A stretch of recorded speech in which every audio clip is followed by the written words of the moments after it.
काशीपुर गांव में गिरिवर और उसकी पत्नी शकुंतला रहते थे। वे दोनों बहुत ही गरीब थे। उनके पास खेती करने के लिए अपनी जमीन भी नहीं थी। गिरिवर दूसरों के खेतों में मजदूरी करता था। गिरिवर और शकुंतला की एक बेटी थी उर्मी। उर्मी की उम्र 10 साल थी, लेकिन वो काफी फुर्तीली थी। घर के कामों में उर्मी अपनी माँ शकुंतला का हाथ बटाती थी और चूल्हा जलाने के लिए जंगल से लकड़ियां भी चुनकर लाती थी। माँ, मैं जंगल से लकड़ियां लाने जा रही हूँ। ठीक है उर्मी, शाम होने से पहले जल्दी घर आ जाना। उर्मी की माँ, मुझे कुछ खाने को दे दो। आज मालिक ने जल्दी काम पर बुलाया है। आज खेत में धान की बुआई करनी है। उर्मी के पापा, आज तो घर में सिर्फ चावल रखा है, वही बना देती हूँ। शाम को आते समय कुछ राशन लेते आना। ठीक है उर्मी की माँ। शकुंतला ने थोड़े से चावल पकाए और माड़ के साथ गिरिवर को खाने के लिए दे दिया। अरे उर्मी की माँ, तुमने सारे चावल मुझे दे दिए। तुम क्या खाओगी? मैं माड़ पी लूंगी। मुझे तो आज भूख भी नहीं है। आपको सारा दिन खेतों में काम करना है। आप भरपेट खाकर ही काम पर जाना। मैं सब समझता हूँ उर्मी की माँ, तुम चिंता मत करो। भगवान भोलेनाथ एक दिन हमारे सारे कष्ट दूर कर देंगे। गिरिवर माड़ और चावल खाकर काम पर चला गया। शकुंतला और गिरिवर की भगवान भोलेनाथ पर बहुत आस्था थी। उन्हें पूरा विश्वास था कि एक न एक दिन भगवान भोलेनाथ उन पर भी कृपा करेंगे और उनके गरीबी के दिन जरूर दूर हो जाएंगे। उस दिन गिरिवर जब खेत में काम कर रहा था तो बारिश की बूंदें पड़ने लगी। धीरे धीरे बारिश बहुत तेज हो गई और गिरिवर भीगने लगा। तुम लोगों को काम ना करने के बहाने चाहिए। थोड़ी सी बारिश हुई नहीं, बस काम नहीं करना है। फसल रुपाई नहीं हो सकती है तो मेरे घर के बाहर कबाड़ जमा है, इसको आज साफ कर दो। मालिक, इतनी बारिश में? हाँ, आज ही ये काम खत्म करो, नहीं तो पैसे नहीं मिलेंगे। गिरिवर को शकुंतला की बात याद आ जाती है कि घर में खाने के लिए कुछ भी नहीं है। अगर आज भी पैसे नहीं मिले तो आज भूखा ही सोना पड़ेगा। मजबूर होकर गिरिवर बारिश में भीगकर ही कबाड़ की सफाई करने लगा। ईश्वर, बारिश भी आज ही होनी थी। मूसलाधार बारिश रुकने का नाम ही नहीं ले रही थी और गिरिवर बारिश में बुरी तरह से भीग चुका था। सुबह से शाम हो गई। गिरिवर बारिश में भीगकर काम करता रहा। शाम को काम खत्म होने के बाद मालिक, मैंने सारा काम कर दिया है। ठीक है, ये लो पैसे। मालिक ने गिरिवर को 200 रुपए दिए। मालिक, ये तो बहुत कम है। मैंने सारा दिन बारिश में भीगकर काम किया है। मालिक ने डांटते हुए कहा, इतने पैसे बहुत हैं, इससे ज्यादा का काम तुमने किया भी नहीं है। चुपचाप इतने पैसे ले लो, वरना ये भी नहीं दूंगा। गिरिवर चुपचाप पैसे लेकर राशन लेता हुआ घर आ गया। उर्मी की माँ, ये लो, मैं आटा और दाल ले आया हूँ। थोड़ी सी सब्जी भी लाया हूँ। आज सब्जी और रोटी बनाना। उर्मी के पापा, उर्मी को आज जंगल में सूखी लकड़ियां नहीं मिली। सारी लकड़ियां भीग गई थी। खाना कैसे बनाऊं? ओह, लगता है आज भी खाना नसीब नहीं होगा। माँ, बाबूजी, आप चिंता मत कीजिए। मैं पड़ोस की शुभना काकी से थोड़ी सी सूखी लकड़ियां मांग कर ले आई हूँ। मैं कल जंगल से सूखी लकड़ियां लाकर काकी को दे दूंगी। माँ, आप खाना बना दो। उर्मी की माँ, हमारी उर्मी कितनी समझदार है ना। हाँ उर्मी के पापा, भगवान ऐसी बेटी सबको दे।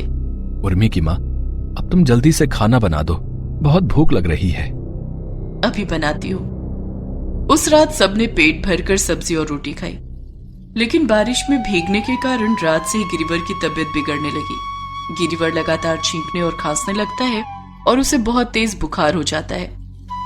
किसी तरह से गिरिवर ने रात काटी। दूसरे दिन शकुंतला गिरिवर को एक डॉक्टर के पास ले जाती है, लेकिन डॉक्टर की दवाई से गिरिवर को आराम नहीं मिलता है। माँ, पापा का बुखार तो उतर गया है, लेकिन पापा की खांसी ठीक नहीं हो रही है। गिरिवर को सांस लेने में भी तकलीफ होने लगी। गिरिवर का स्वास्थ्य दिन पर दिन गिरता जा रहा था और खांसते खांसते उसका बुरा हाल हो गया था। शकुंतला गिरिवर को डॉक्टर के पास ले जाती है। इन्हें अस्थमा हो गया है, मैं कुछ दवाइयां लिख देता हूँ, इन्हें रोज खिलानी होंगी। डॉक्टर की महंगी दवाइयों के लिए शकुंतला के पास पैसे नहीं थे। शकुंतला खुद मजदूरी की तलाश में बाहर जाने लगी। मजदूरी करके शकुंतला जो थोड़े पैसे कमाती वो सब गिरिवर के इलाज में खर्च हो जाते। दिन बीत रहे थे, लेकिन गिरिवर के स्वास्थ्य में कोई सुधार नहीं आ रहा था। एक दिन, अरे शकुंतला, सावन का महीना चल रहा है, तू कांवड़ लेकर क्यों नहीं हरिद्वार जाती है और भोले बाबा को जल चढ़ा दे। भोले बाबा तेरे सारे कष्ट दूर कर देंगे। लेकिन काकी, मेरे पास तो कावड़ यात्रा करने के लिए भी पैसे नहीं है। माँ, काकी ठीक कह रही हैं। भोले बाबा को जल चढ़ाने से शायद पिताजी ठीक हो जाएं। तुम चिंता मत करो माँ, कावड़ तो मैं बना लूंगी। अब उर्मी रोज जंगल जाकर लकड़ियां चुनने लगी और कावड़ बनाने लगी। वो जंगल में बिखरे हुए डिब्बे और बोतलें इकट्ठी करने लगी। 2-3 दिन में उर्मी ने जल भरने के लिए डिब्बे और बोतलें लगाकर लकड़ियों से 2 कावड़ बनाकर तैयार कर लिए। माँ देखो, हमारा कावड़ बनकर तैयार हो गया। उर्मी बेटा, कावड़ तो तैयार हो गया, लेकिन हमारे पास पहनने के लिए तो यही फटे पुराने कपड़े हैं। कोई बात नहीं माँ, भगवान भोलेनाथ को हमारे कपड़ों से क्या लेना देना। माँ, हमें तो उन्हें अपनी श्रद्धा से जल चढ़ाना है। लेकिन उर्मी बेटा, तेरे पिताजी को अकेला छोड़कर हम कैसे चले जाएं? हमारे पीछे उनका ख्याल कौन रखेगा? अरे शकुंतला, गिरिवर तो मेरे बेटे जैसा है। थोड़े दिनों की तो बात है, गिरिवर का ध्यान मैं रखूंगी। तुम लोग कावड़ यात्रा पर जाओ। दूसरे दिन शकुंतला और उर्मी फटे पुराने कपड़ों में ही लकड़ी और डब्बों से बने कावड़ को लेकर कावड़ यात्रा पर निकल पड़ते हैं। उर्मी बेटा, मैंने कहा था हमारी हालत कावड़ यात्रा पर जाने लायक नहीं है। देख, लोग हमारा मजाक उड़ा रहे हैं। ओफो माँ, तुम सिर्फ हमारे लक्ष्य पर ध्यान रखो। हमारा लक्ष्य सिर्फ भोले बाबा को जल चढ़ाना है। लोगों की तरफ ध्यान मत दो। शकुंतला और उर्मी रास्ते में बने कावड़िया शिविर में रुककर आराम करते और कुछ खा पीकर फिर से अपनी यात्रा करने लगते। 2 दिन की यात्रा करके दोनों हरिद्वार पहुंचे और अपनी अपनी बोतलों में गंगा जल भर के उन्होंने भगवान भोलेनाथ को गंगा जल चढ़ाया और भगवान भोलेनाथ की पूजा अर्चना की। माँ, हमने भगवान भोलेनाथ को जल चढ़ाया है। भगवान भोलेनाथ बहुत दयालु हैं। वो अपने भक्तों को कभी निराश नहीं करते हैं। तुम देखना, अब पिताजी जल्दी ठीक हो जाएंगे। हाँ उर्मी बेटा, भगवान भोलेनाथ हमारी विनती जरूर सुनेंगे। जल चढ़ाकर उर्मी और शकुंतला वापस आने लगे। बीच रास्ते में जब वो जंगल से गुजर रहे थे, माँ, मेरे पैरों में बहुत दर्द हो रहा है और थकान भी हो रही है। बेटा, यहाँ पेड़ की छांव के नीचे आराम कर ले। ठीक है माँ। और दोनों माँ बेटी पेड़ के नीचे आराम करने लगते हैं। काफी थके होने के कारण दोनों को नींद आ जाती है। सपने में उर्मी को भगवान भोलेनाथ के दर्शन होते हैं। भोले बाबा आप? प्रणाम भोले बाबा। भोले बाबा, मेरे पापा को ठीक कर दीजिए। मेरे पापा बहुत दिन से बीमार हैं। उर्मी, मैं तुम्हारे और तुम्हारे माता पिता की भक्ति से बहुत प्रसन्न हूँ। जिस पेड़ के नीचे तुम सो रही हो, उस पेड़ के आसपास की मिट्टी हटाकर देखना। वहां मेरी मूर्ति रखी है। उस मूर्ति को अपने साथ ले जाओ और अपनी झोपड़ी में रख देना। इतना कहकर भगवान भोलेनाथ अंतर्ध्यान हो जाते हैं। भोले बाबा, भोले बाबा। उर्मी नींद में ही भगवान भोलेनाथ को पुकार रही थी।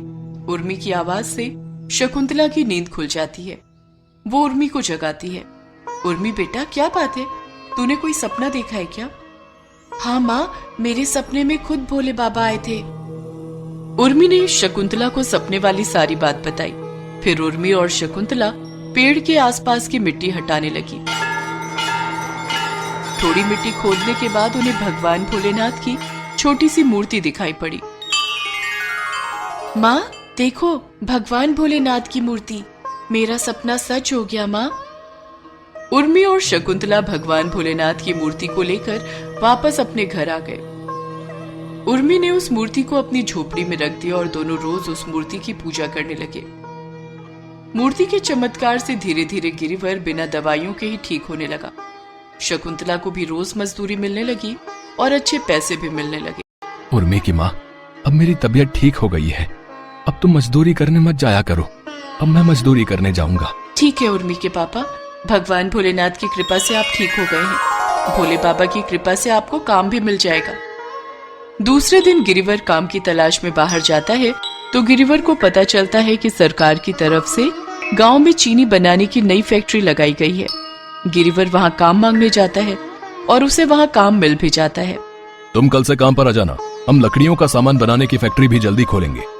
हमें वहां काम करने के लिए कारीगरों की जरूरत है।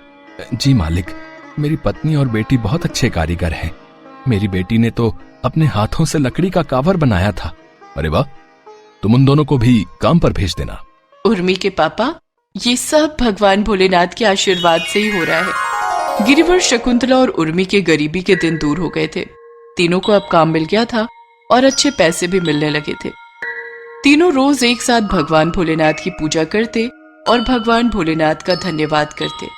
ओम नमः शिवाय, ओम नमः शिवाय, ओम नमः शिवाय, ओम नमः शिवाय।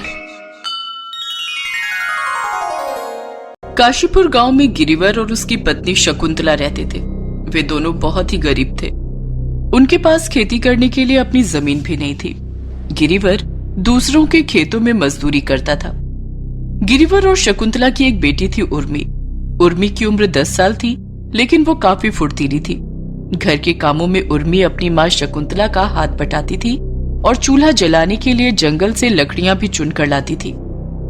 माँ, मैं जंगल से लकड़ियां लाने जा रही हूँ। ठीक है उर्मी, शाम होने से पहले जल्दी घर आ जाना।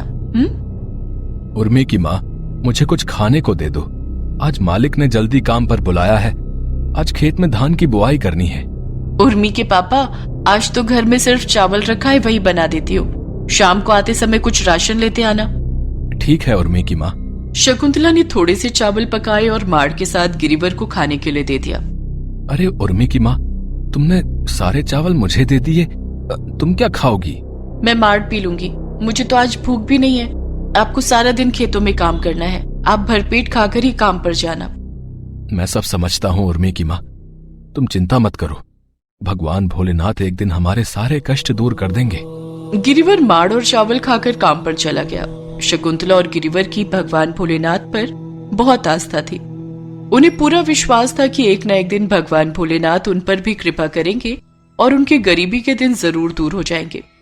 उस दिन गिरिवर जब खेत में काम कर रहा था तो बारिश की बूंदें पड़ने लगी। धीरे धीरे बारिश बहुत तेज हो गई और गिरिवर भीगने लगा। तुम लोगों को काम ना करने के बहाने चाहिए। थोड़ी सी बारिश हुई नहीं, बस काम नहीं करना है। फसल रुपाई नहीं हो सकती है तो मेरे घर के बाहर कबाड़ जमा है, इसको आज साफ कर दो। मालिक, इतनी बारिश में? हाँ, आज ही ये काम खत्म करो, नहीं तो पैसे नहीं मिलेंगे। गिरिवर को शकुंतला की बात याद आ जाती है कि घर में खाने के लिए कुछ भी नहीं है। अगर आज भी पैसे नहीं मिले तो आज भूखा ही सोना पड़ेगा। मजबूर होकर गिरिवर बारिश में भीगकर ही कबाड़ की सफाई करने लगा। ईश्वर, बारिश भी आज ही होनी थी। मूसलाधार बारिश रुकने का नाम ही नहीं ले रही थी और गिरिवर बारिश में बुरी तरह से भीग चुका था। सुबह से शाम हो गई। गिरिवर बारिश में भीगकर काम करता रहा। शाम को काम खत्म होने के बाद मालिक, मैंने सारा काम कर दिया है। ठीक है, ये लो पैसे। मालिक ने गिरिवर को 200 रुपए दिए। मालिक, ये तो बहुत कम है। मैंने सारा दिन बारिश में भीगकर काम किया है। मालिक ने डांटते हुए कहा, इतने पैसे बहुत हैं, इससे ज्यादा का काम तुमने किया भी नहीं है। चुपचाप इतने पैसे ले लो, वरना ये भी नहीं दूंगा। गिरिवर चुपचाप पैसे लेकर राशन लेता हुआ घर आ गया। उर्मी की माँ, ये लो, मैं आटा और दाल ले आया हूँ। थोड़ी सी सब्जी भी लाया हूँ। आज सब्जी और रोटी बनाना।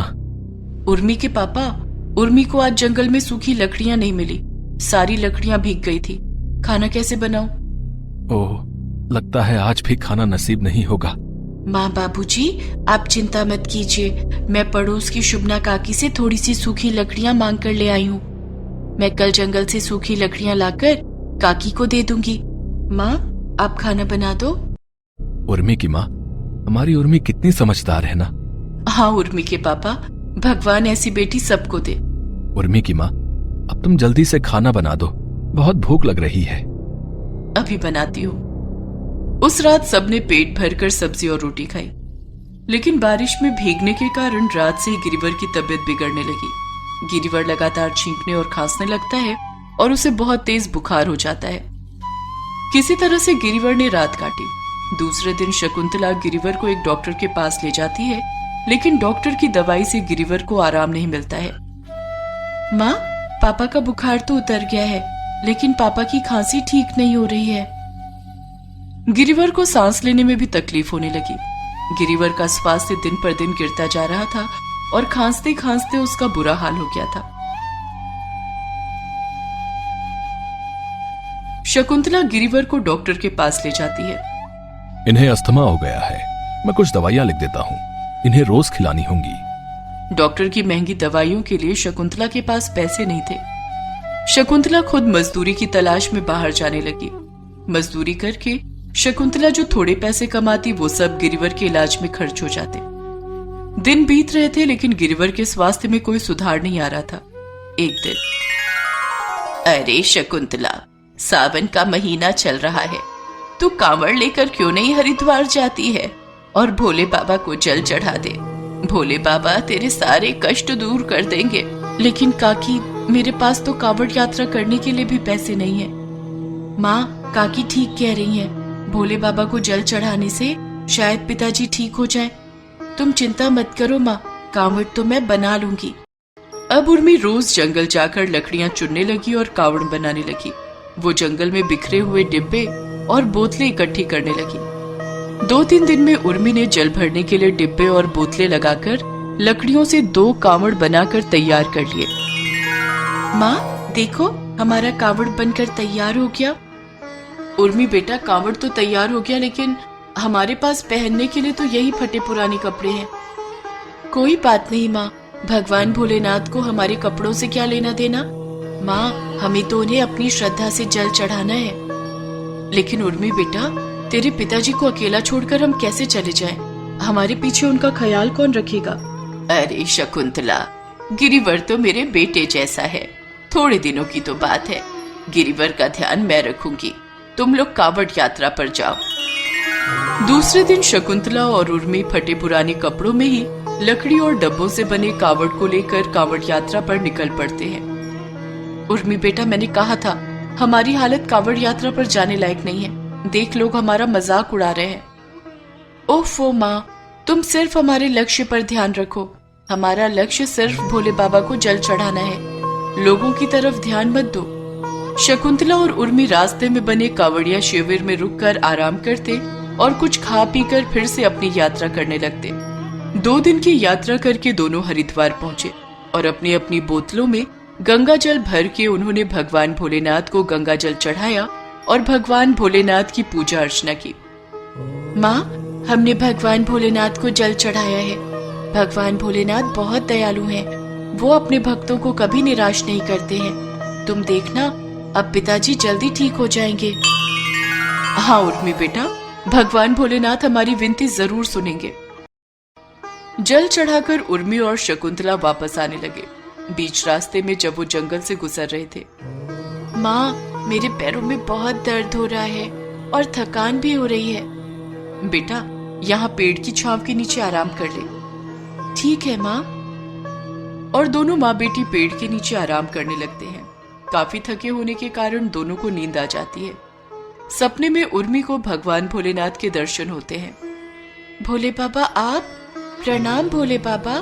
भोले बाबा, मेरे पापा को ठीक कर दीजिए, मेरे पापा बहुत दिन से बीमार हैं। उर्मी, मैं तुम्हारे और तुम्हारे माता पिता की भक्ति से बहुत प्रसन्न हूँ। जिस पेड़ के नीचे तुम सो रही हो, उस पेड़ के आसपास की मिट्टी हटाकर देखना, वहां मेरी मूर्ति रखी है। उस मूर्ति को अपने साथ ले जाओ और अपनी झोपड़ी में रख देना। इतना कहकर भगवान भोलेनाथ अंतर्ध्यान हो जाते हैं। भोले बाबा, भोले बाबा। उर्मी नींद में ही भगवान भोलेनाथ को पुकार रही थी। उर्मी की आवाज से शकुंतला की नींद खुल जाती है। वो उर्मी को जगाती है। उर्मी बेटा, क्या बात है, तूने कोई सपना देखा है क्या? हाँ माँ, मेरे सपने में खुद भोले बाबा आए थे। उर्मी ने शकुंतला को सपने वाली सारी बात बताई। फिर उर्मी और शकुंतला पेड़ के आसपास की मिट्टी हटाने लगी। थोड़ी मिट्टी खोदने के बाद उन्हें भगवान भोलेनाथ की छोटी सी मूर्ति दिखाई पड़ी। माँ देखो, भगवान भोलेनाथ की मूर्ति। मेरा सपना सच हो गया माँ। उर्मी और शकुंतला भगवान भोलेनाथ की मूर्ति को लेकर वापस अपने घर आ गए। उर्मी ने उस मूर्ति को अपनी झोपड़ी में रख दिया और दोनों रोज उस मूर्ति की पूजा करने लगे।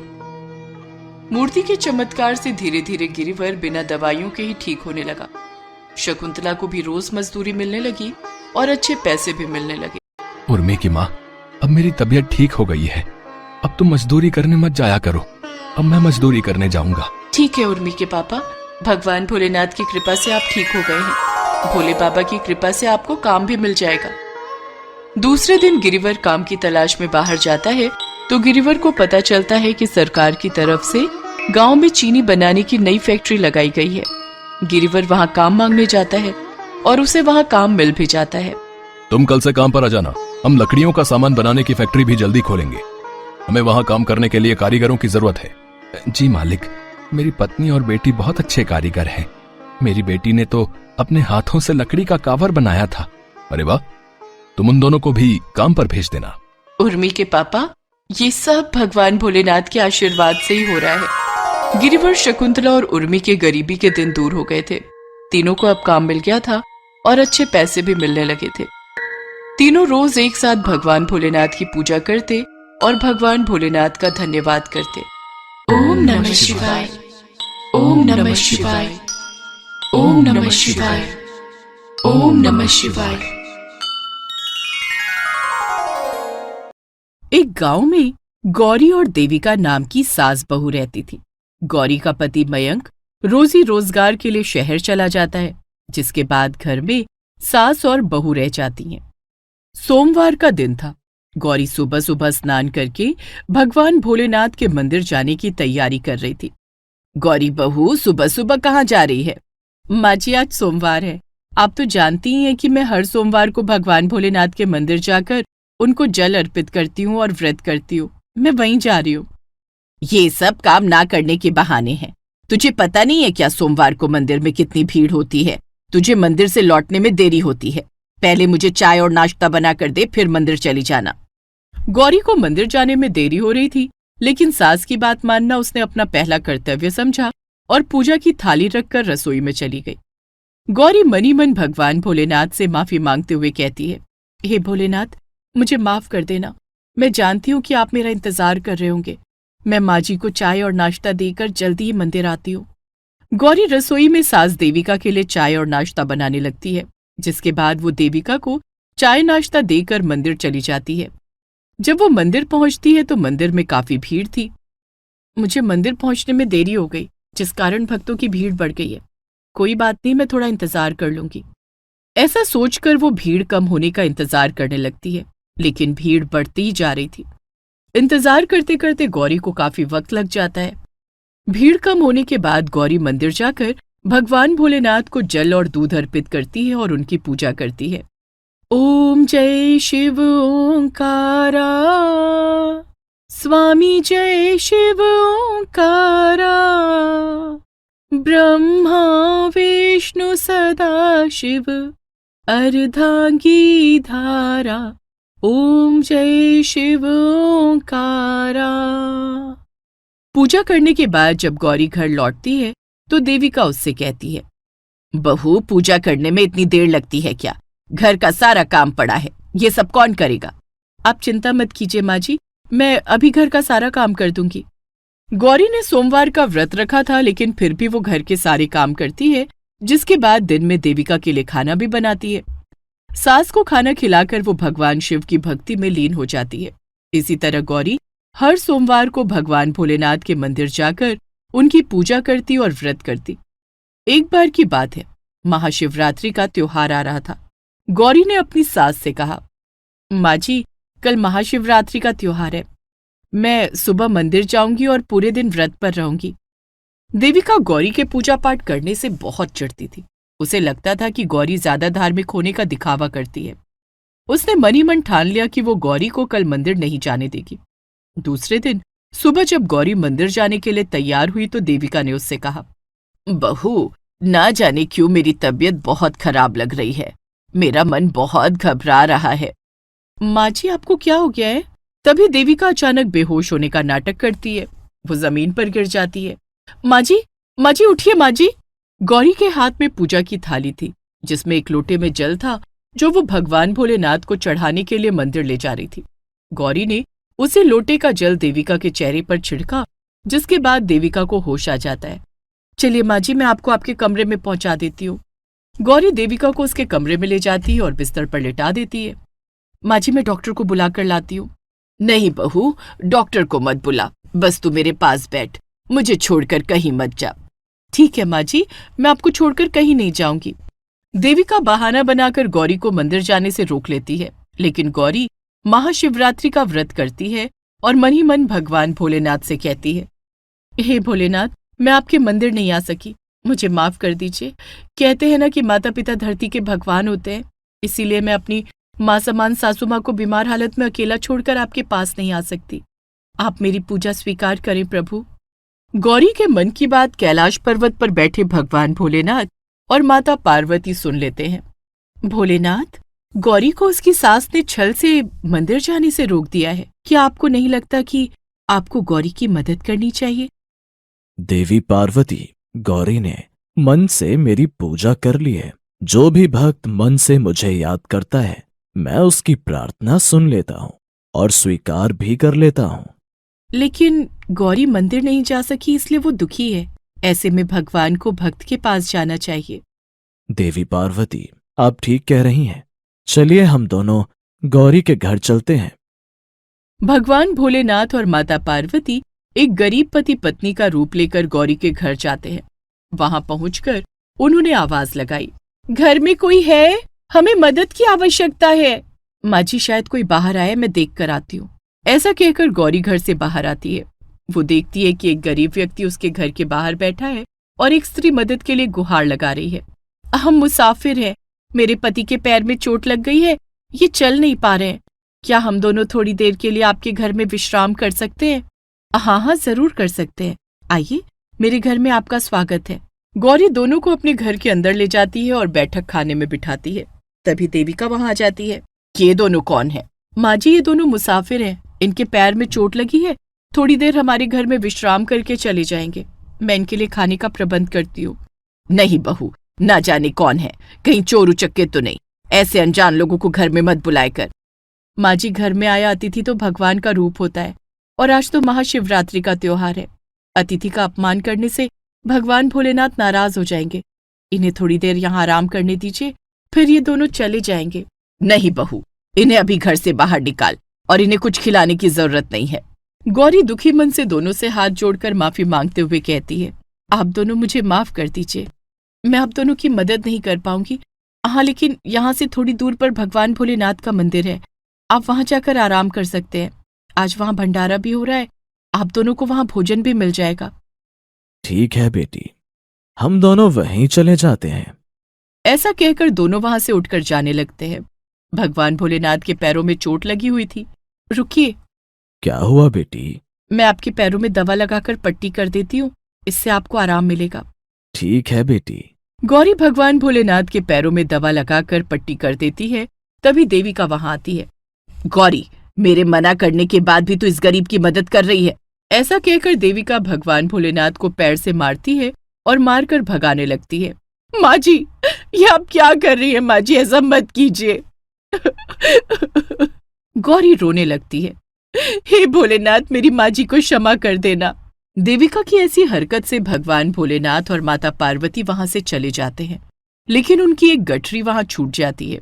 देविका वो गठरी फेंकने के लिए उसे उठाती है, लेकिन वो गठरी इतनी भारी थी कि देविका उसे उठा ही नहीं पाती है। पता नहीं इस गठरी में ऐसा क्या है कि इतनी भारी है, कहीं इसमें चोरी का सामान तो नहीं? हो सकता है इसमें सोने चांदी हो, इसे खोलकर देखती हूँ।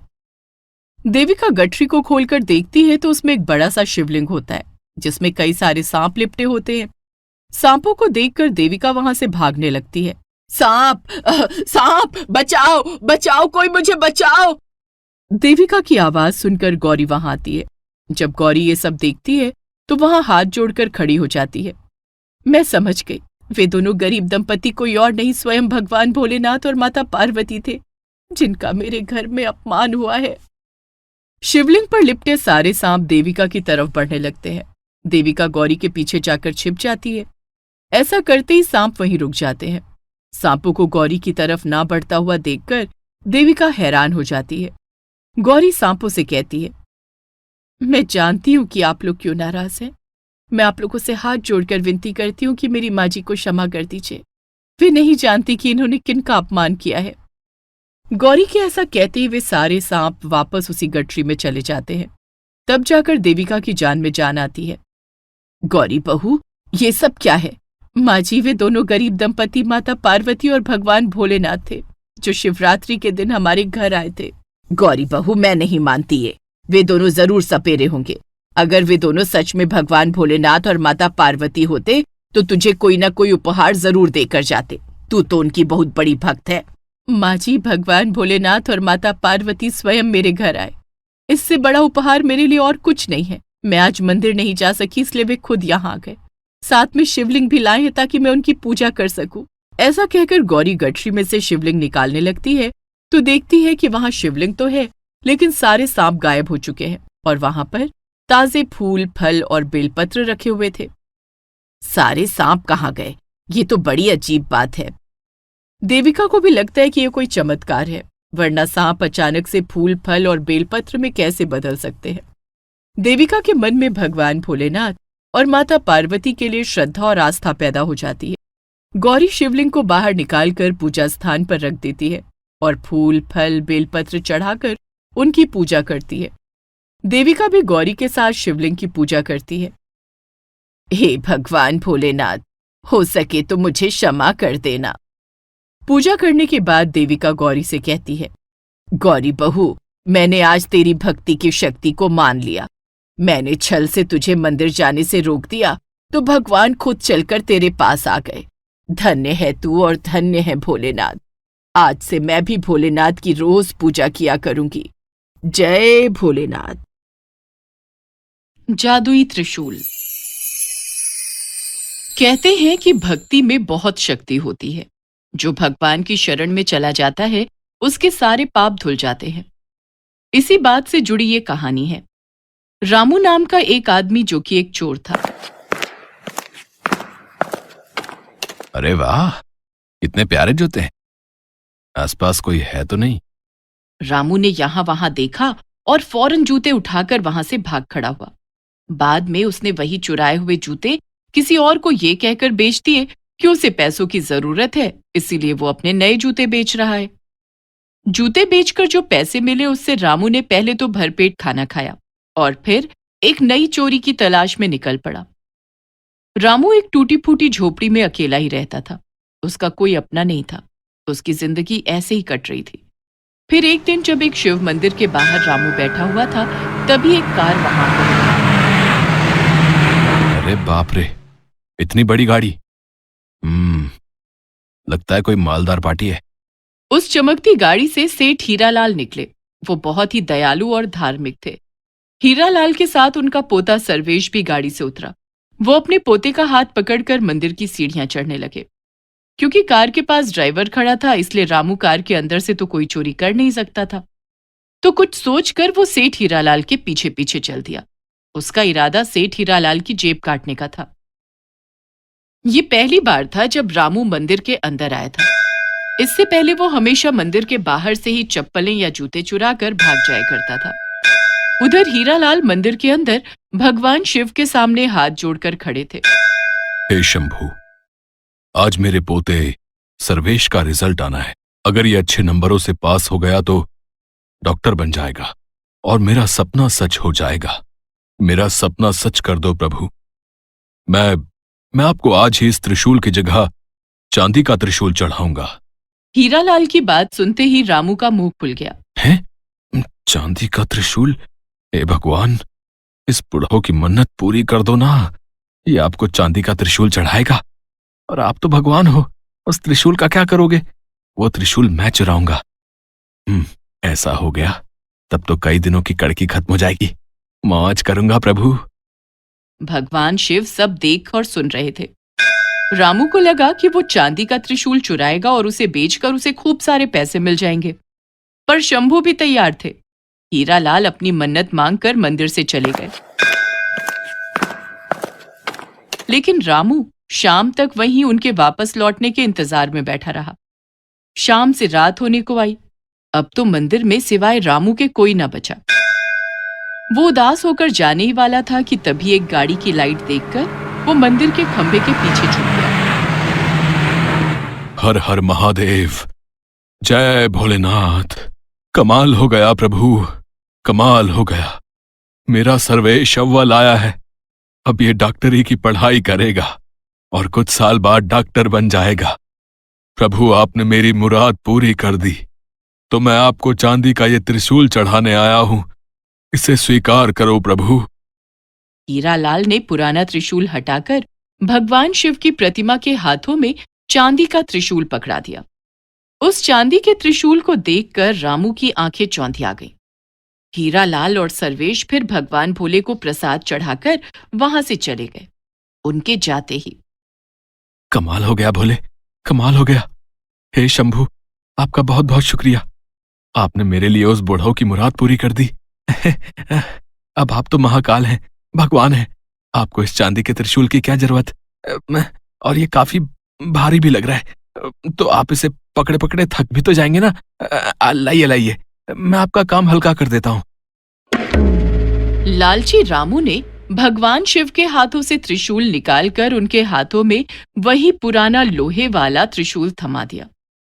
उसने फौरन एक कपड़े से चांदी के त्रिशूल को लपेटा और उसे अपने साथ अपनी झोपड़ी में ले आया।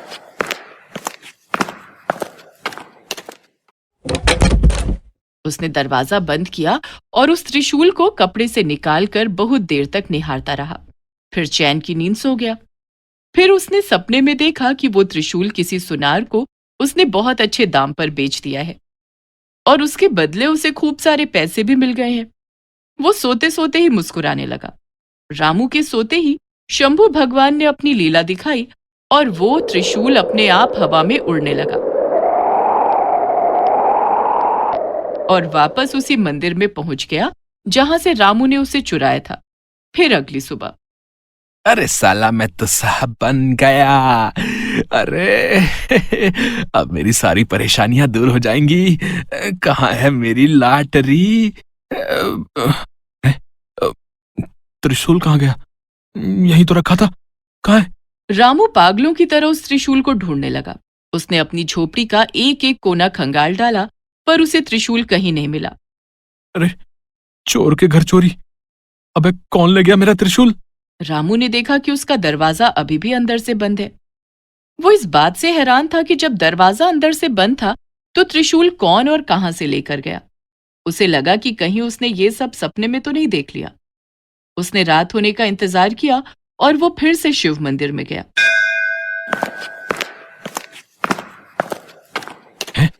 त्रिशूल तो यही है। लगता है कि मैंने सपने में ही त्रिशूल चुराया था।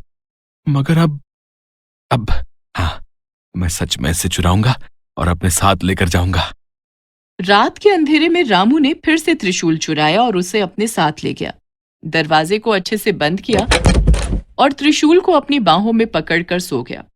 कुछ देर बाद महादेव मुस्कुराए और उस चांदी के त्रिशूल की जगह एक लकड़ी रामू के हाथों में थमा दी। फिर अगली सुबह, अरे, ये क्या हो रहा है मेरे साथ? कौन मेरे हाथ से त्रिशूल लेकर मुझे ये लकड़ी थमा गया? त्रिशूल अपने आप फिर से मंदिर पहुंच गया था। कई दिनों तक ऐसे ही चलता रहा। फिर एक दिन मंदिर से त्रिशूल चुराते हुए रामू ने कहा, आज देखता हूं कि कौन इसे चुराता है। मैं सारी रात नहीं सोऊंगा और पता करके रहूंगा कि कौन रामू चोर के घर से त्रिशूल चोरी करके रोज यहां रख जाता है। रामू घर पहुंचा और अपनी खटिया पर बैठ गया। वो बहुत देर तक जागता रहा और लगातार त्रिशूल को देखता रहा। तभी अचानक वो त्रिशूल चमकने लगा और हवा में उड़ने लगा।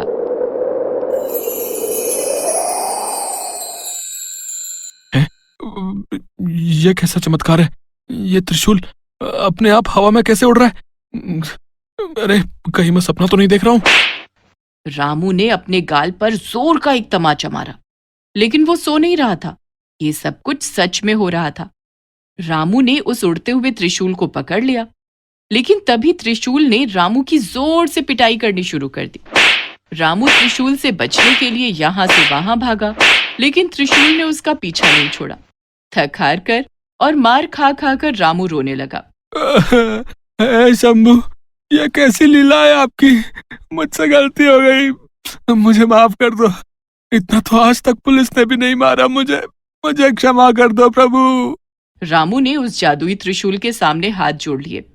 तभी त्रिशूल से आवाज आई, रामू, बाकी सभी की तरह तुम भी मेरे बच्चे हो, और जब बच्चे बिगड़ जाते हैं तो माँ बाप ऐसे ही उन्हें सुधारते हैं। मैं तुम्हें एक ही शर्त पर क्षमा कर सकता हूं। हाँ हाँ हाँ प्रभु, बताइए ना, मैं प्रायश्चित करूंगा और आगे से कभी चोरी नहीं करूंगा। सिर्फ इतना कहने से कुछ नहीं होगा। तुम सबसे पहले सुबह ये त्रिशूल जाकर सेठ हीरालाल को वापस करो और उनसे माफी मांगो। जैसा आप कहे प्रभु, जैसा आप कहें। रामू की अच्छी खासी धुलाई हुई थी। वो पूरी रात सो नहीं पाया।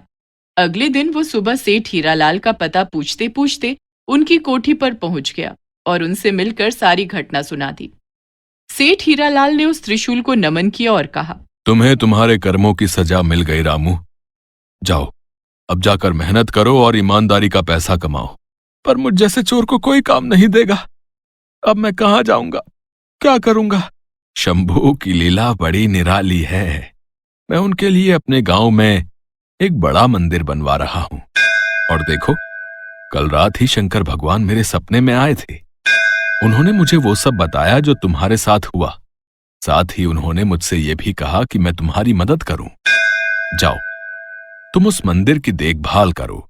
मैं हर महीने तुम्हें पैसे भिजवाता रहूंगा। तुम सारा दिन भगवान की सेवा करना और मंदिर की साफ सफाई करना, ठीक है? सेठ जी की जय हो, भगवान शंकर की जय हो, बम बम भोले। रामू सेठ जी के गांव चला गया और फिर पूरी लगन के साथ भोले की भक्ति में लीन हो गया। और हाँ, वो चांदी का त्रिशूल अभी भी उसी मंदिर में मौजूद है जहां से रामू उसे चुराया करता था। और त्रिशूल को देखने दूर दूर से लोग आते हैं। शिव भक्त सपेरा। अरे भोला भैया, अपना जगदीश तो अब 30 का पूरा हो गया है ना? और नहीं तो क्या। अरे अब तक तो बाप बन जाना चाहिए था उसे। बताओ, दूल्हा भी नहीं बना अब तक। बिल्कुल सही बोले, लेकिन उसे ये बात समझाए कौन? देखो रामू भैया, वो हमारा अच्छा दोस्त है, तो इस नाते हमें ही उसे समझाना चाहिए। तो फिर देर किस बात की? चलो अभी घर चलते हैं उसके। इसके बाद रामू और भोला सीधे जगदीश के घर की तरफ चल दिए। जगदीश गांव में रहने वाला एक सीधा साधा लड़का था और इस दुनिया में बिल्कुल अकेला था। माँ बाप उसके बचपन में ही चल बसे और कोई भाई बहन भी नहीं थे उसके अपना कहने को। पर ये दो दोस्त ही थे जिनसे वो अपने मन की सारी बातें कर लेता था। अरे तुम दोनों, आओ भाई आओ।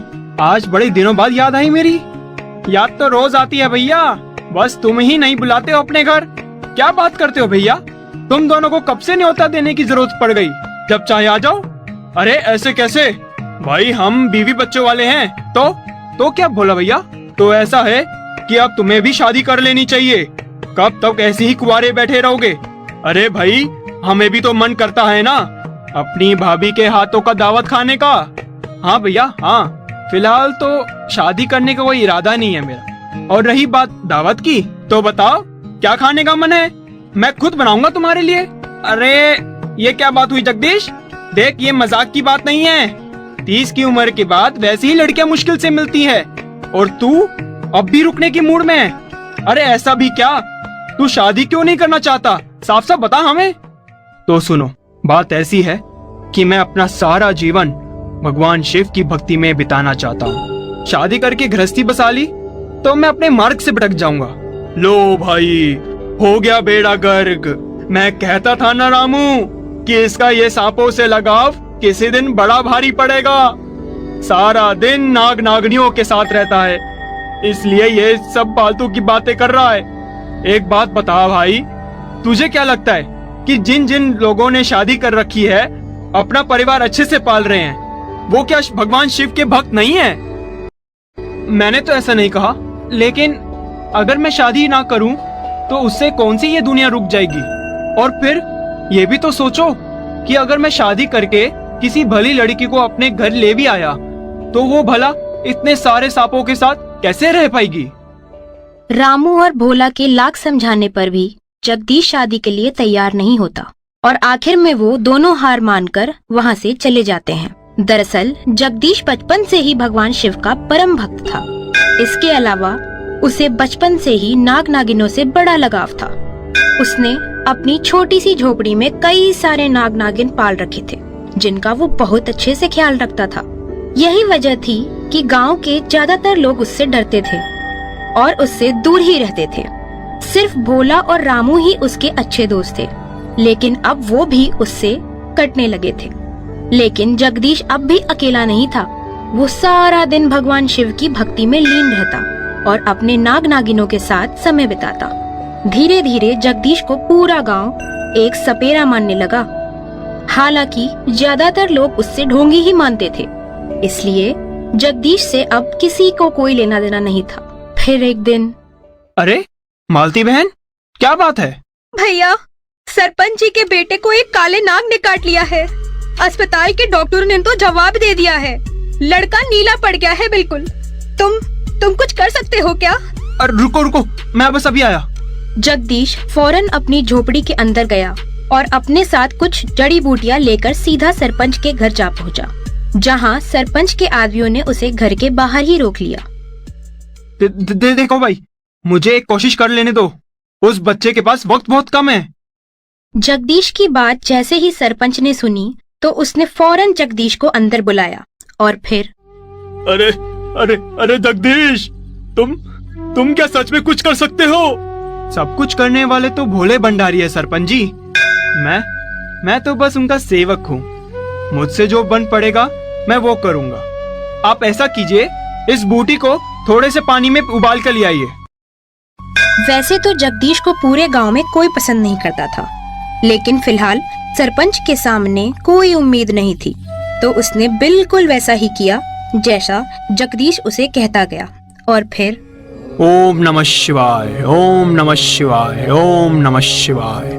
मंत्रोच्चारण के साथ जगदीश ने सरपंच के बेटे को अपना बनाया हुआ जड़ी बूटी का घोल पिलाया और फिर कुछ ही देर में सरपंच के बेटे को होश आ गया। मान गए जगदीश, तुमने तो चमत्कार कर दिया। मैं तुम्हारा एहसान कभी नहीं चुका पाऊंगा। नहीं सरपंच जी, मैंने वही किया जिसका मुझे भगवान शिव से आदेश मिला, और सही मायने में मैंने तो कुछ नहीं किया। मैंने कहा था ना आपको, सबका भला करने वाले तो भोले भंडारी है। बम बम भोले। ऐसा कहकर जगदीश वहाँ से उठकर चल दिया और इसी दिन से पूरे गांव की सोच उसे लेकर बिल्कुल बदल गई। जो लोग अब तक उसे ढोंगी सपेरा कहकर उसका मजाक उड़ाते थे, अब उसे शिव भक्त सपेरा मानकर उसका सम्मान करने लगे। दूर दूर तक जगदीश का नाम होने लगा। लोग बड़ी तादाद में उसके आस अपनी समस्याओं के समाधान के लिए आने लगे, और ये भगवान शिव का आशीर्वाद ही था कि जगदीश हर किसी की मदद कर पा रहा था। ऐसे ही कई महीने बीत गए और फिर, सरपंच जी, अरे सरपंच जी, सावन के महीने में ऐसा सूखा, ऐसा पहले तो कभी नहीं हुआ। ऐसे तो सारी फसल बर्बाद हो जाएगी। हाँ भोला, समझ नहीं आता किस पाप की सजा है ये। अब क्या करें, कुछ समझ नहीं आ रहा। सरपंच जी, क्या जगदीश के पास चलें? हो सकता है वो कुछ मदद कर सके। जगदीश का नाम सुनते ही सरपंच की आंखों में भी उम्मीद दिखने लगी और वो फौरन भोला के साथ जगदीश के घर जा पहुंचा। और फिर, कुछ तो करो जगदीश, वरना सब बर्बाद हो जाएगा। गांव वालों के भूखे मरने की नौबत आ जाएगी। लेकिन मैं इसमें क्या कर सकता हूँ सरपंच जी? बीमारियों का इलाज तो जड़ी बूटियों से हो जाता है, लेकिन बारिश, वो मैं कैसे करवाऊं? तुमने ही तो कहा था जगदीश कि करने वाले तो भोले भंडारी है, और तुम उनके परम भक्त हो। मुझे पूरा विश्वास है कि वो तुम्हारी प्रार्थना जरूर सुनेंगे। मेरा ख्याल है कि अगर तुम कावड़ यात्रा पर जाओ तो तुम्हारी इस यात्रा का फल हमारे पूरे गांव को जरूर मिलेगा। सरपंच जी, कावड़ यात्रा पर इच्छा तो मेरी भी है, लेकिन क्या मेरे भाई, क्या परेशानी है तुम्हें? तुम बताओ तो सही। मुझे चिंता है अपने नाग नागनियों की, कि मेरे पीछे इनका क्या होगा। तुम बिल्कुल चिंता मत करो जगदीश, तुम गांव के लिए कावड़ यात्रा करोगे तो हम तुम्हारे लिए इतना तो कर ही सकते हैं। और मैं तुमसे वादा करता हूँ कि तुम्हारे यात्रा पूरी करके लौटने तक हम सब मिलकर इन सब का ध्यान रखेंगे। सरपंच की बात सुनकर जगदीश खुश हो जाता है और फिर अगले ही दिन वो पूरी तैयारी के साथ कांवड़ यात्रा पर निकल जाता है। उसके दोनों दोस्त रामू और भोला भी उसके साथ कांवड़ यात्रा पर जाते हैं और फिर कई दिनों तक पैदल चलने के बाद अरे भाई जगदीश, ये नदी ये तो बड़ी गहरी लगती है मेरे भाई, और इस पर तो कोई पुल भी नहीं है। इसे कैसे पार करेंगे? हाँ भाई, मुझे तो तैरना भी नहीं आता। तुम लोग चिंता क्यों करते हो? हमें तो बस कदम बढ़ाना है, बाकी करने वाले तो भोले भंडारी है।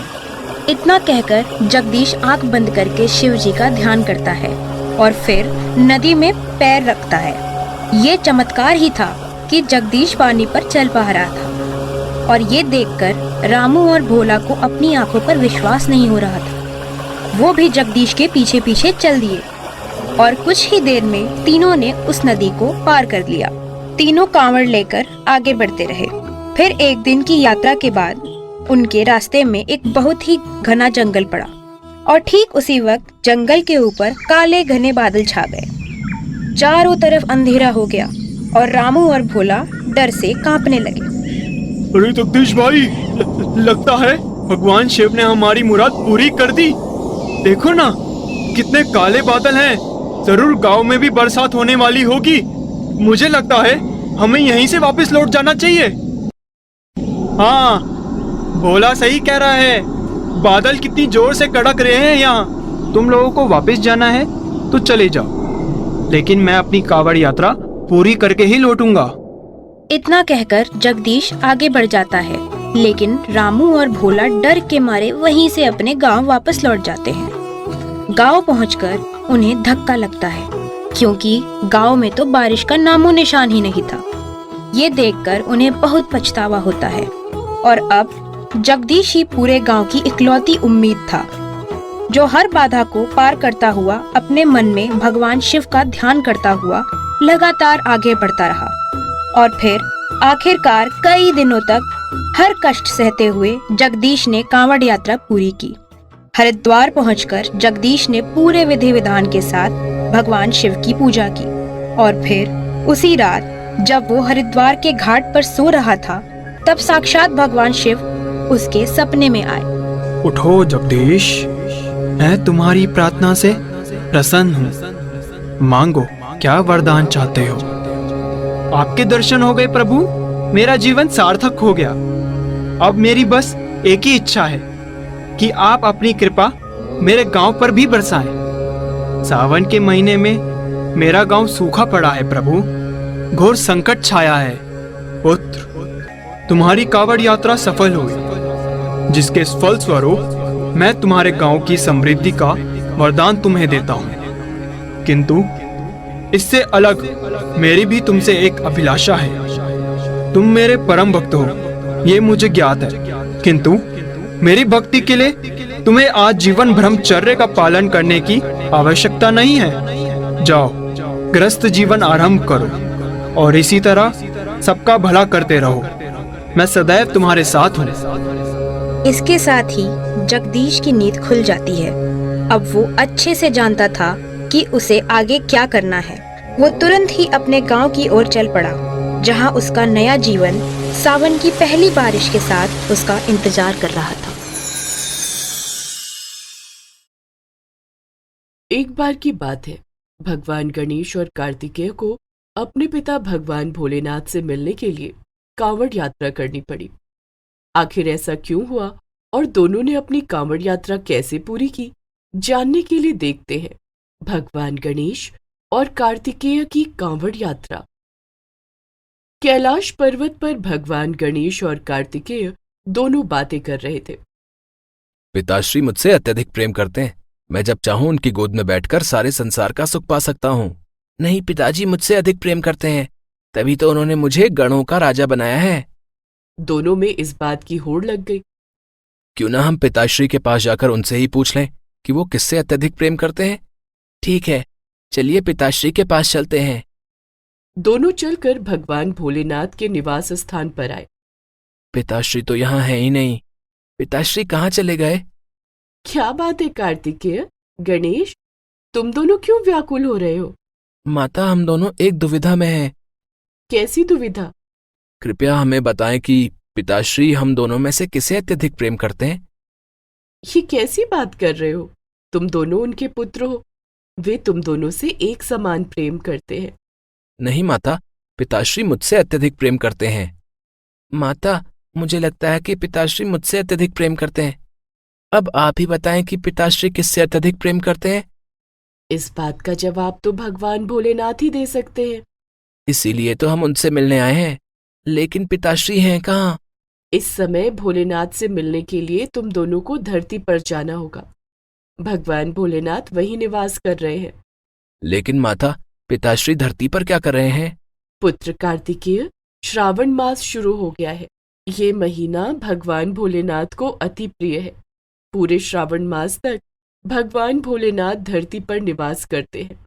पूरे मास भोलेनाथ ही धरती का पालन करते हैं। यदि पिताश्री धरती पर हैं, तो हम उनसे कैसे मिल सकते हैं माता? भगवान भोलेनाथ से मिलने के लिए तुम दोनों को धरती पर जाना होगा और कांवड़ यात्रा करके उन्हें जल चढ़ाना होगा। तब वे प्रसन्न होकर तुम दोनों को दर्शन देंगे। कांवड़ यात्रा? ये कैसी यात्रा है माता? चतुर्मास में पड़ने वाले श्रावण के महीने में कांवड़ यात्रा की जाती है। इस मास में केवल 1 लोटा जल चढ़ाकर भगवान भोलेनाथ को प्रसन्न किया जा सकता है। भोलेनाथ को प्रसन्न करने के लिए भक्त गंगा, नर्मदा, शिप्रा आदि नदियों से जल भरकर एक लंबी पैदल यात्रा करते हैं और शिव मंदिर में स्थित शिवलिंग पर उसे चढ़ाते हैं। ये यात्रा बहुत कठिन होती है। पिताश्री से मिलने के लिए हम हर कठिन यात्रा करेंगे। हाँ माता, हम दोनों कांवड़ यात्रा पर जाना चाहते हैं। हमें आज्ञा दीजिए माता। अवश्य जाओ पुत्र। भगवान गणेश और कार्तिकेय दोनों साधारण मनुष्य का वेश धारण कर अपनी अपनी कांवड़ तैयार करते हैं और कांवड़ यात्रा पर निकल पड़ते हैं। सबसे पहले दोनों गंगा जल भरने के लिए गंगोत्री जाते हैं। ये मार्ग तो बहुत दूर लगता है। चलते चलते मेरे पैरों में छाले पड़ गए हैं। मैं भी थक गया हूँ। थोड़ी देर विश्राम कर लेते हैं। लेकिन हम अपनी कावड़ कहाँ रखेंगे? यहाँ आसपास कोई वृक्ष नहीं है। तभी उन्हें किसी के कराहने की आवाज आती है। आह, कोई मेरी मदद करो। आह, लगता है कोई मनुष्य परेशान है। हमें चलकर उसकी मदद करनी चाहिए। चलो चलकर देखते हैं। दोनों आसपास देखते हैं तो एक बूढ़ा व्यक्ति दर्द से कराह रहा था। दोनों उसके पास जाते हैं। उन्होंने देखा कि उस बूढ़े व्यक्ति ने अपने दोनों कंधे पर बेहद वजनदार कावड़ उठाया हुआ था। कावड़ के वजन के कारण उसके दोनों कंधे लहूलुहान हो गए थे। बाबा, आपका कावड़ बहुत भारी है, जिस कारण आपको बेहद पीड़ा हो रही है। लाइए, आप अपना कावड़ हमें दे दीजिए। नहीं बेटा, तुम दोनों के पास तो पहले से ही तुम्हारे कावड़ हैं। तुम मेरा कावड़ उठाकर थक जाओगे। बाबा, आप हमारी चिंता मत कीजिए। अपना कावड़ आप हमें दे दीजिए और थोड़ी देर आराम कर लीजिए। वो बूढ़ा व्यक्ति अपना कावड़ उन्हें देता है। भगवान गणेश और कार्तिकेय एक एक कावड़ अपने कंधे पर रख लेते हैं और वो बूढ़ा व्यक्ति आराम करने लगता है। गणेश और कार्तिकेय दोनों कावड़ लेकर खड़े रहते हैं। थोड़ी देर में बहुत तेज बारिश होने लगती है। बारिश के कारण इस मनुष्य की नींद खुल जाएगी। तभी भगवान कार्तिकेय ने अपने वाहन मोर को याद किया। मोर वहां उपस्थित हो जाता है और अपने पंख फैलाकर बूढ़े व्यक्ति को भीगने से बचा लेता है। वो बूढ़ा व्यक्ति आराम से सो रहा था। जब वो बूढ़ा व्यक्ति सोकर उठा तो उसके भीतर ताकत और स्फूर्ति भर चुकी थी। आप दोनों का बहुत बहुत धन्यवाद। अब मैं अपना कावड़ खुद लेकर जा सकता हूँ। ये तो हमारा कर्तव्य था। हमारे माता पिता ने सदैव हमें दूसरों की मदद करना सिखाया है। धन्य है तुम्हारे माता पिता। अच्छा, अब मैं चलता हूँ। वो बूढ़ा व्यक्ति अपना कावड़ लेकर चला जाता है। हम आराम तो नहीं कर पाए। अगर हम अब आराम करने लगे तो पिताश्री से मिलने में विलंब हो जाएगा। आप ठीक कह रहे हैं, हमें चलना चाहिए। बोल बम, बोल बम, बोल बम, बोल बम। जय भोले शंकर, जय महादेव। भगवान गणेश ने कावड़िए से पूछा, भैया, यहाँ से शिवालय कितनी दूर है? अभी तो दूर है भैया, तुम्हें 1 दिन और चलना पड़ेगा। कल सुबह पहुंच जाओगे। ठीक है भैया। गणेश और कार्तिकेय अपना अपना कावड़ लेकर तेज चलने लगते हैं। तभी रास्ते में उन्हें एक अपाहिज व्यक्ति मिलता है जो सड़क पर गिरा हुआ था और दर्द से कराह रहा था। हे भोलेनाथ, ये मेरी कैसी परीक्षा ले रहे हो भगवान। क्या हुआ भाई, तुम्हें क्या कष्ट है? मैं कावड़ लेकर भगवान भोलेनाथ को जल चढ़ाने जा रहा था। रास्ते में मेरी बैसाखी टूट गई। मैं एक पैर से अपाहिज हूँ। अब मेरी कावड़ यात्रा कैसे पूरी होगी?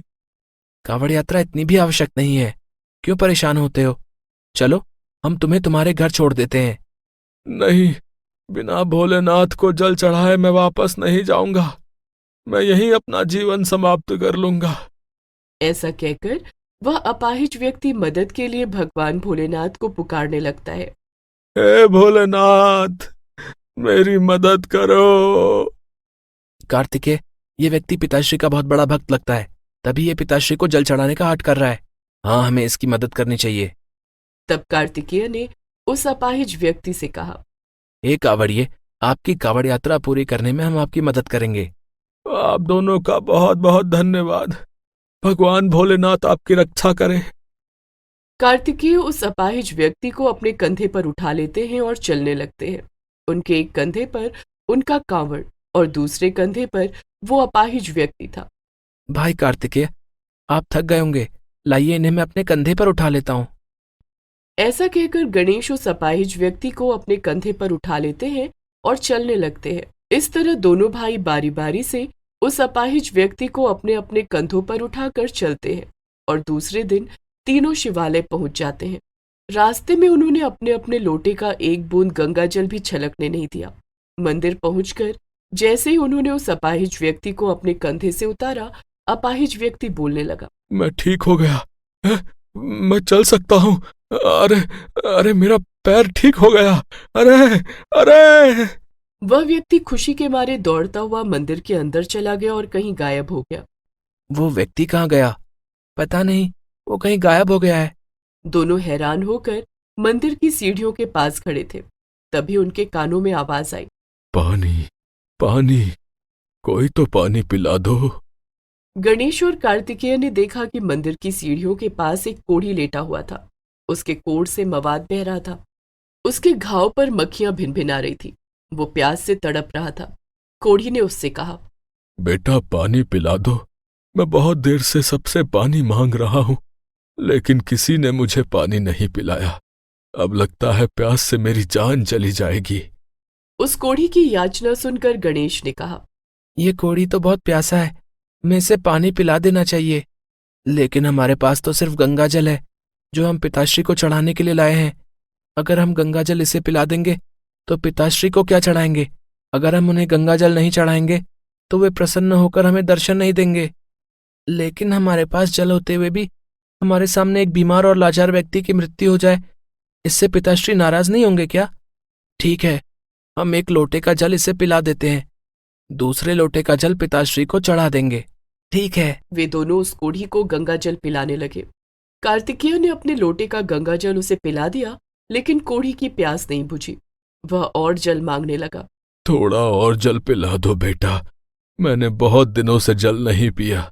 भाई गणेश, मेरे लोटे का जल तो समाप्त हो गया है, अब तुम अपने लोटे का जल इसे पिला दो।